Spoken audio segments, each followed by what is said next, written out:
Hello, everyone, and welcome to the Jeffrey Epstein Show. I'm your host, Bobbycapucci, and this is a morning update.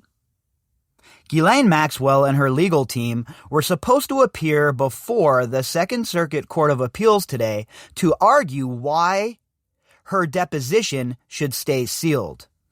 Well, that hearing has been moved now until October 13th at 2 p.m., So we'll stay on top of that, and we will definitely bring that to you when it occurs. I plan on calling in and listening to the goings-ons. So on October 13th, when this hearing actually does take place, we will definitely be there and seeing exactly what goes down. But I'm not exactly sure the reasoning behind the delay. There was no reason given. I will post the documents, the actual court documents, on the Facebook page after I get done with this episode, so you could check those out for yourself. But October 13th is now the day, so mark it down on the calendar, get ready. Hopefully, we get closer to some resolution with those depositions come October 13th. I know everybody's chomping at the bit for them, and so am I, honestly, because we know there's going to be some firecracker type stuff in there. But when it comes to the court system, this kind of stuff is always occurring. Delays, pushbacks, a halt here, a halt there, etc., etc., etc. So I expect this kind of thing, to be honest with you, when it comes to these kinds of cases, these appeals especially. And we'll just have to wait till October 13th now, unfortunately, to see what's going to occur with these sealed depositions that everybody wants to dig into. So it'll be up to that appeals court on the 13th. They will take a look and they will render a decision. I don't think it will be that day. I'm not sure, but I don't think it will be that day. Either way, October 13th is the new date for that Second Circuit Court of Appeals hearing for the depositions. Wanted to just catch you guys all up on that so you weren't expecting some courtroom happenings in regards to the sealed documents today and wondering where they are, considering the case has now been postponed. So that's where we're at with that. And we'll see, right? We will see what occurs. Again, I've said it several times about the Second Circuit Court of Appeals. They've already released 2,000 pages of Epstein documents, and it's pretty much the same exact judges who released that stuff who will be seeing this stuff. So I'm pretty confident that at some point we're going to see, at the very least, some version of this deposition. Is it going to be redacted? I don't know. One way or the other, I'm not sure. But I am pretty positive that we will see some sort of deposition as far as it goes when it comes to these sealed documents that we're discussing. Now, again, I don't know if it'll be redacted or it will be released in its complete form or anything like that. I won't even venture a guess there. But as far as something coming out, I am pretty confident that we will see some sort of document come out of that Second Circuit Court of Appeals. Now, let's move on to our article for today. We have a report coming out from the St. Thomas source that's giving us a little bit of background and a little bit more on the subpoena situation that's occurring down there in the Virgin Islands under Denise George and her investigation. So let's pop in and see what the St. Thomas source has on tap for us. Headline: Justice declines comments on Epstein evidence deadline. Authored by Judy Schimmel. And this article was published September 22nd of 2020. Officials at the Department of Justice are apparently gathering evidence for use in pressing their civil lawsuit against the estate of Jeffrey Epstein. We know that Denise George is really going for the gusto here with the subpoenas anyway, right? We know she has subpoenaed a whole bunch of people from Apollo Global and Leon Black to a bunch of different banks, and you name it. So we know that her case is blooming as far as it goes. It seems like every other day we're getting a new report that there's a new subpoena that's brewing down there in the Virgin Islands. And I'm way pumped about it. I'm happy about it. I'm excited to see where it goes.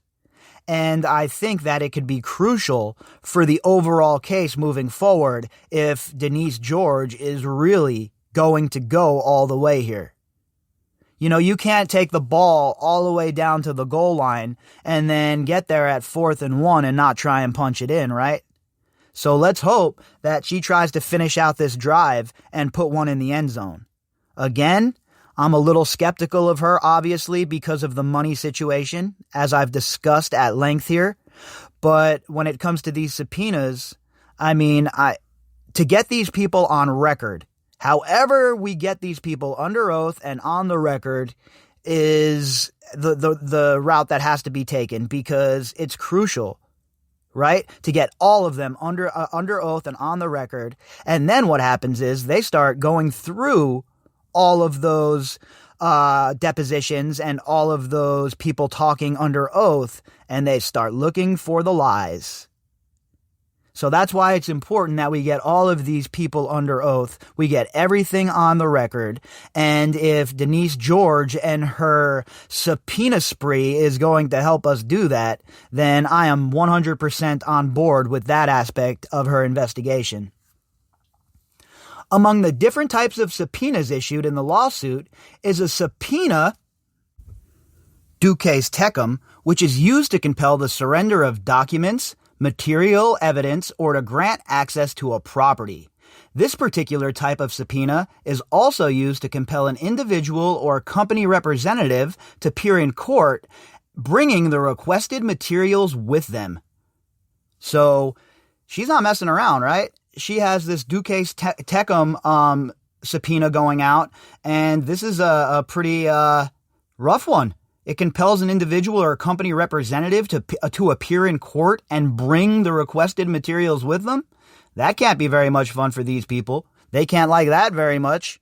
All of these people who were involved with Jeffrey Epstein, all of these people at these banks, all of these people who are doing their best to use the marathon defense, yeah, they're not going to have very much fun trotting their asses into this court, are they? One of those on the Virgin Islands Justice Department's list is billionaire Leon Black.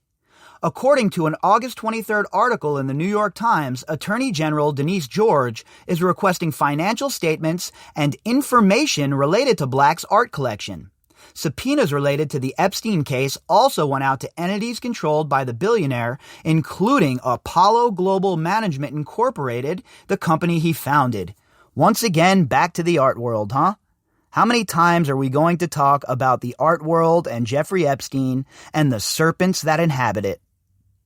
Nobody in this whole entire art world seemed to give one single lick about Jeffrey Epstein or what he was up to. In fact, we see how the New York Arts Academy, or Academy of Arts, I should say, treated Maria Farmer. So the whole entire arts world seems to be populated by these sick weirdos. According to one filing, Black was ordered to turn over his pertinent materials to Assistant Attorney General Carol Thomas Jacobs by September 21st. Executives at Apollo Global were also ordered to comply by that date. So that was yesterday. I wonder if they complied. The Times article included a statement received through a spokesman for Black describing the business relationship he had with Epstein. It was one where Epstein served as a financial advisor to Black, his client. Yeah, right. Jeffrey Epstein was not some sort of financial mensch, okay? This guy wasn't running around like the Oracle of Omaha, all right? He was just another grifter thief who was propped up by super powerful people. When will the legacy media begin to accept that fact? What do you think, Jeffrey Epstein and Ghislaine Maxwell did this all on their own?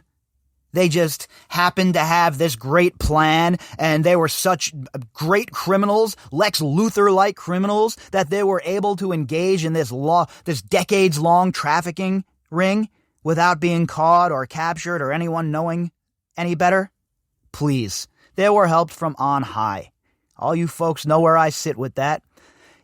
Whatever, insert your scumbag person here within the government in America and elsewhere. And that's exactly who was helping Jeffrey Epstein, right? Whatever the CIA, Mossad, all of the scummiest agencies in the world were involved with Jeffrey Epstein. That's certainly the way it looks, right? So if you're one of these bankster gangsters who were funneling him money and he was your financial advisor, I don't want to hear shit about you have no idea what he was up to or who he was.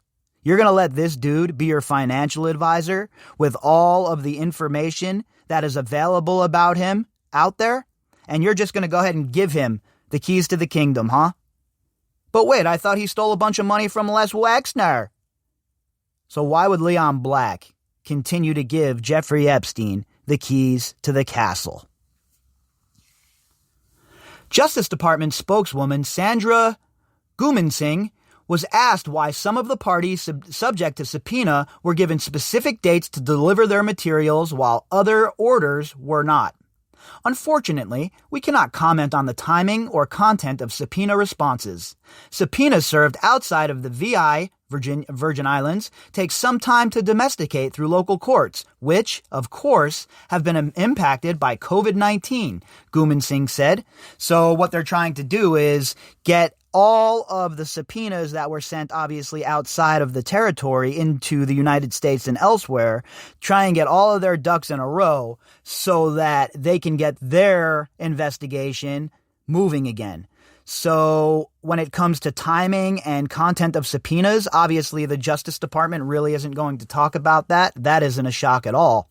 So we'll see, right? Again, I wonder if Black and Apollo met their deadline of yesterday, or if they found some sort of loophole. Oh, there's that word again, loophole, to get themselves an extension.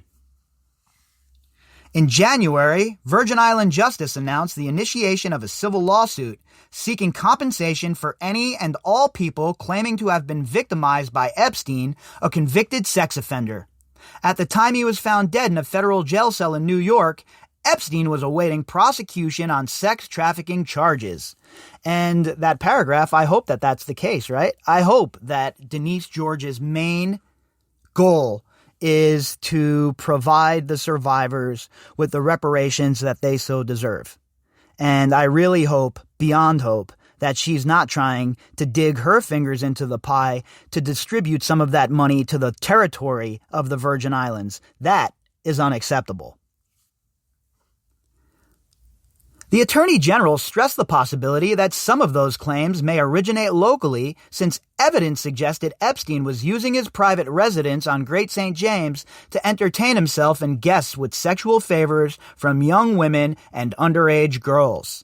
And some of those local ones should obviously move through a bit quicker, considering it happened in the territory, it stays in the territory system, and they're able to process those complaints and claims probably a bit quicker, even with the COVID-19 pandemic going on. 2 days before he died of an apparent suicide, the accused finalized his will worth $577 million and declared himself a resident of the Virgin Islands. So you see, that is the main reason why Denise George and the Virgin Islands are taking a front seat here, because it happened at the territory. He claimed himself a Virgin Islands resident, and he was shrewd and calculating all the way down till the very end, right? So it's going to take some time to get all of these people lined up, get all of the ducks in a row. And then, once that occurs, every single one of them should be marching into the office of an investigator to sing a sweet, sweet tune. If you'd like to contact me, you can do that at bobbycapucci@protonmail.com. That's BOBBYCAPUCCI at protonmail.com. You can also find me on Twitter at BOBBY_CAPUCCI. All of the links that go with this episode can be found in the description box. And if you have emailed me in the last week or so, I'm doing my best to get back to the emails. I took yesterday off from pretty much all of social media for the most part and from answering emails. So I'm going to get to them today and try and get them all answered by Friday the latest. All right, everybody. I will be back later on. I hope you all have a fantastic day.